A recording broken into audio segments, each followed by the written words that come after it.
کے اور 2 ٹریجری کے ہوتے ہیں. اسی طرح جو پارلیمنٹری کمیٹی بنتی ہے ٹو سلیکٹ این الیکشن کا chief election commissioner and the provincial election commissioner, اس میں سینٹ کا 1/3 نامینیشن ہوتی ہے. اس کے علاوہ ہر بل اب سینٹ میں آتا ہے تو اس کے اوپر ایکسیپٹ فار منی بل، اس میں جو بھی امینڈمنٹ ہوتی ہے اس کو نیشنل اسمبلی یا تو ایز از ایکسیپٹ کرے، اور اگر ایز از ایکسیپٹ نہیں کرتی تو پھر جوائنٹ سیشن کال کیا جاتا ہے. پھر وہ سارا معاملہ سارا بل ایک جوائنٹ سیشن میں چلا جاتا ہے، جس میں سینٹ کی بڑی اب اہمیت ہوگی. اس کے علاوہ 17ویں ترمیم کے مطابق سینٹ کے پاس فائنانس بل آتا ہے اور ریکمنڈیٹری پاورز ہیں. تو سینٹ کی اہمیت بہت ہو جائے گی، اور یہ پیپل پارٹی میجر گین کرے گی اگر الیکشنز نئی الیکشن مارچ 31 کی سینٹ کے الیکشن سے پہلے جنرل الیکشن نہیں ہوتی.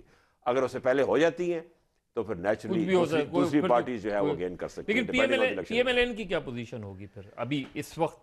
پی ایم ایل این کیونکہ پچھلی الیکشن کے مطابق انہوں نے جو میجر گین کیا ہے وہ پنجاب میں کیا ہے، لہٰذا پنجاب کی میجورٹی سیٹس جو ہیں وہ ان کے پاس آئیں گی. 11 سیٹیں اب فار الیکشن ہوں گی. 22 سیٹیں ہوتی ہیں ہر پروونس کی، جس میں 3 سال بعد آدھی آتی ہے. تو 11 میں سے میرا خیال ہے ایک میجورٹی رول جو ہوگا ان کا ہوگا، میرا خیال 7 یا 8 وہ لے جائیں گے. سندھ میں ان کو کوئی نہیں ملے گی، بلوچستان میں کوئی نہیں ملے گی، اور میرا خیال ہے خیبر پختونخوا میں بھی میرا خیال ایک شاید ملے گا، وہ بھی نہ ملے. Peoples party major gainer is people party. Peoples party کے لیے بھی یہ بہت اہم ہے کہ وہ کسی بھی طریقے سے اپنی اس اقلیتی پوزیشن کو اکثریتی پوزیشن میں بدلیں، چاہے وہ کیو کے ساتھ اتحاد کریں یا ایم کیو ایم اور جے یو آئی کو واپس لانے میں کامیاب ہوں، یا نون کے ساتھ جس کے چانسز شاید کم ہوں.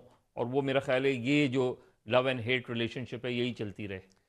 لیکن صاحب پرائم منسٹر گیلانی نے اس اکاؤنٹ میں تو ان کو آپ پورے نمبر دیں گے کہ لوگوں کو ساتھ لے کے چلیں، اور بڑے بڑے کرائسس آئے مگر انہوں نے اپنے ایلائز کو ساتھ سارے زیادہ تر بل کنسنسس سے اور کنسنسس سے ہوئے. 18ویں ترمیم آئی، 19ویں ترمیم آئی.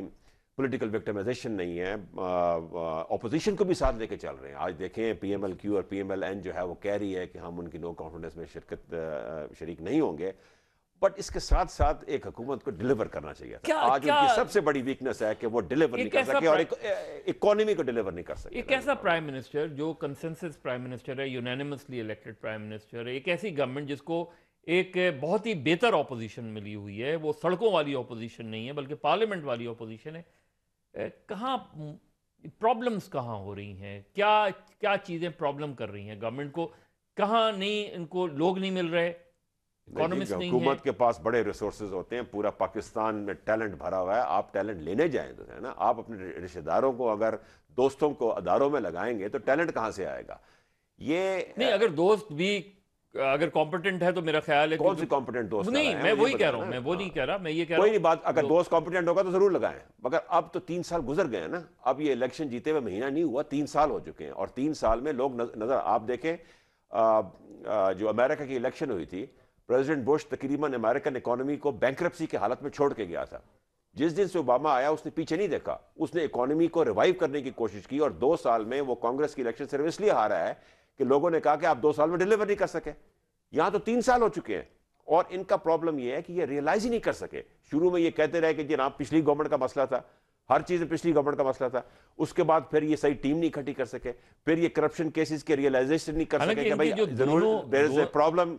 حالانکہ ان کے جو دونوں فائنانس منسٹر آئے، جو موجودہ بھی ہیں اور اس سے پہلے بھی جو تھے، خاصے بولڈ فائنانس منسٹرز اس لحاظ سے رہے ہیں کہ پبلکلی انہوں نے کہا کہ یہ پرابلمز ہیں، یہاں کرپشن ہے، اتنی کرپشن ہے، یہ ٹیکسیشن ہونی چاہیے، یہ نہیں ہونی چاہیے، لیکن شاید ٹیم نہیں ہے. آپ نے بالکل صحیح کہا. دیکھیں پرائم منسٹر فائنانس منسٹر چھوڑ کے بھی چلے گئے نا. اب ہمیں تو وجہ نہیں پتہ چلتی کہ کیوں. اسٹیٹ بینک گورنر چھوڑ کے چلے گئے، ان کے فائنانس منسٹر چھوڑ کے چلے گئے. یہ ٹیم ورک ہوتا ہے. یہ کوئی بھی آپ البرٹ آئنسٹائن جیسے لیول کا آدمی لگا دیں گے ایز اے فائنانس منسٹر، وہ ڈیلیور نہیں کر سکے گا جب تک آپ کی پولیٹیکل ویژن اوپر سے نہیں آ رہی ہو، آپ کی اکنامک ویژن اوپر سے نہیں آ رہی ہو، اور سارا ٹیم ورک نہ ہو. اور اسی لیے فائنانس منسٹرز آتے ہیں، کمپیٹنٹ آتے ہیں، چھوڑ کے چلے جاتے ہیں. اور یہ فائنانس منسٹر بھی بڑے کوالیفائڈ آدمی ہیں، میرے خیال پرفارم نہیں کر سکے، اور ٹیم ورک جو ہے ان کے ساتھ نہیں. اور وہ فرسٹریشن بھی نظر آتی ہے. شوکت ترین صاحب میں بھی نظر آ رہی تھی، فرسٹریشن نظر آ رہی تھی. ایف بی آر کے حوالے سے انہوں نے بہت کھل کر بات کی. پرابلم نہیں، وہ تو مجھے بات تھوڑی سمجھ آئی بھی اور نہیں بھی آئی، اس لیے کہ وہ خود فائنانس منسٹر تھے، تو کرپشن تو پھر ان کو بھی کنٹرول کرنا چاہیے تھا نا، صرف کمپلین نہیں کرنا چاہیے کمپلین تھا۔ نہیں کرنی چاہیے۔ بہت بہت شکریہ ہارون اختر صاحب۔ حکومت کے پاس بہت اچھا موقع ہے، ایک بہتر اپوزیشن جو حکومت کو ٹاپل نہیں کرنا چاہتی، ایک ایسی جماعت جو میجر اپوزیشن پارٹی ہے، وہ چاہتی ہے سسٹم ڈیریل نہ ہو، چیزیں آگے بڑھیں، لیکن اگر حکومت اور وزیر اعظم خاص طور پہ جو یونینمسلی الیکٹڈ وزیر اعظم ہیں، اگر وہ پلیچ کریں کہ اگلے 5-6 مہینے میں وہ رزلٹ اورینٹڈ فیصلے کریں گے، تو شاید اپوزیشن اس سسٹم کو چلانے میں بہت زیادہ رکاوٹیں نہیں بنیں۔ بال حکومت کے کورٹ میں بھی ہے اور بال اپوزیشن کے کورٹ میں بھی ہے، بڑی دلچسپ صورتحال ہے، لیکن اپوزیشن چاہتی ہے کہ فی الحال اس بال کو حکومت ہی استعمال کرے۔ اجازت چاہتا ہوں، خدا حافظ۔